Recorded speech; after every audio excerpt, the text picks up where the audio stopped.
1 किलोचा चिवडा बनवायचा आहे। आता आपल्याला शेंगदाणे, डाळ व कढीपत्ता, खोबरं, आता आपलं तेल तापलेलं आहे।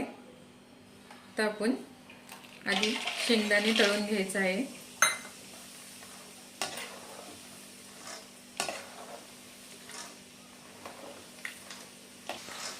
बघा असं आपल्याला चांगलं लालसर तळून घ्यायचं आहे।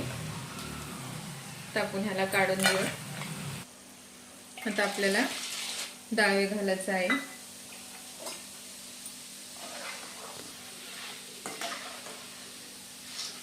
बघा आता डाळ पण लई लाल करायचा नाही, ह्या पद्धतीने करून आपल्याला काढून घ्यायचं आहे। बघा आता आपल्याला खोबरं घालून घ्यायचं आहे। बघा असं लालसर खोबरं तळून घ्यायचं आहे। आता आपण ह्याला काढून घेऊ।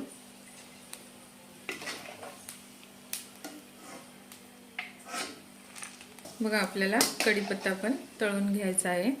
तर आपण ह्याला काढून घेऊ। 1 वाटी मी पोहे घालत आहे, जाड पोहे। बघा असं कडक चांगलं तळून घ्यायचं आहे।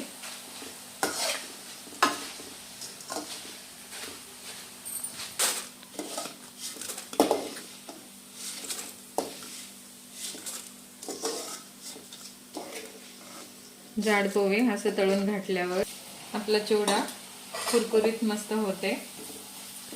तर आपल्याला गॅस बंद करून घ्यायचा आहे। तेल तापलेलं आहे। आता आपल्याला ह्याच्यामध्ये हळद, लाल तिखट, चवीनुसार मीठ ह्याच्यात घालून घ्यायचं आहे।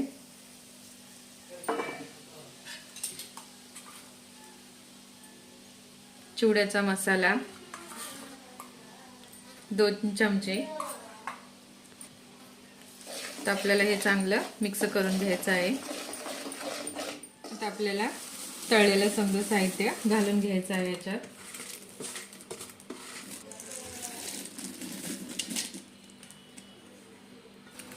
बघा असं आपल्याला मसाला घालून घ्यायचा आहे।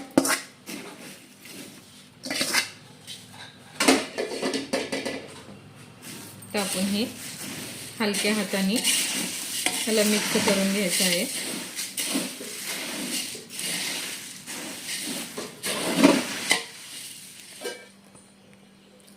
बघा आपला चिवडा तयार झालेला आहे। तुम्ही पण ट्राय करा। रेसिपी आवडल्यास लाईक करा, सबस्क्राइब करा।